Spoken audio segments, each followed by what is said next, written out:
चंद्रशेखर आज़ाद भारतीय स्वतंत्रता संग्राम के एक महान क्रांतिकारी थे जिन्होंने देश को आज़ाद कराने के लिए अपना जीवन समर्पित कर दिया। उनका जन्म 23 जुलाई 1906 को मध्य प्रदेश के अलीराजपुर जिले के भाबरा गांव में हुआ था। उनके पिता का नाम पंडित सीताराम तिवारी और माता का नाम जगरानी देवी था। चंद्रशेखर आज़ाद का प्रारंभिक जीवन कठिनाइयों से भरा हुआ था।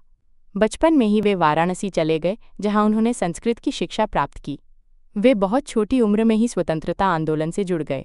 1921 में जब वे मात्र 15 वर्ष के थे, तब उन्होंने गांधी जी के असहयोग आंदोलन में भाग लिया। आंदोलन में भाग लेने के कारण उन्हें गिरफ्तार किया गया। अदालत में जब उनसे नाम पूछा गया तो उन्होंने आज़ाद, पिता का नाम स्वतंत्रता और पता जेल बताया। तभी से वे चंद्रशेखर आज़ाद के नाम से प्रसिद्ध हो गए। जब गांधी जी ने 1922 में चौरी चौरा कांड के बाद असहयोग आंदोलन वापस ले लिया तो चंद्रशेखर आज़ाद जैसे युवाओं को बहुत निराशा हुई। इसके बाद वे क्रांतिकारी गतिविधियों की ओर मुड़ गए। वे रामप्रसाद बिस्मिल द्वारा स्थापित हिंदुस्तान रिपब्लिकन एसोसिएशन (HRA) से जुड़े। संगठन का नाम बाद में Hindustan socialist Republican association (HSRA) रखा गया। चंद्रशेखर आज़ाद ने कई क्रांतिकारी गतिविधियों में हिस्सा लिया। 1925 के काकोरी कांड में वे प्रमुख भूमिका में थे।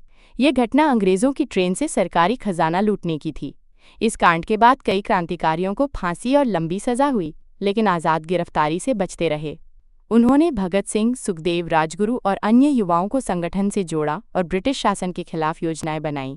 वे भगत सिंह के बहुत करीबी थे और हमेशा उनके साथ खड़े रहे। 27 फरवरी 1931 को इलाहाबाद के अल्फ्रेड पार्क, अब चंद्रशेखर आज़ाद पार्क में एक मुखबिर की सूचना पर पुलिस ने उन्हें घेर लिया। उन्होंने वीरता से मुकाबला किया और जब अंत में उनके पास केवल एक गोली बची तो उन्होंने आत्मसमर्पण न करते हुए खुद को गोली मार ली। उन्होंने अपने संकल्प को निभाया कि आज़ाद रहते हुए ही मरेंगे और अंग्रेज़ों के हाथ कभी नहीं आएंगे। चंद्रशेखर आज़ाद एक साहसी, बुद्धिमान और दूरदर्शी क्रांतिकारी थे। वे युवा वर्ग के प्रेरणा स्रोत हैं। उनका जीवन देशभक्ति, साहस और बलिदान की अमर गाथा है।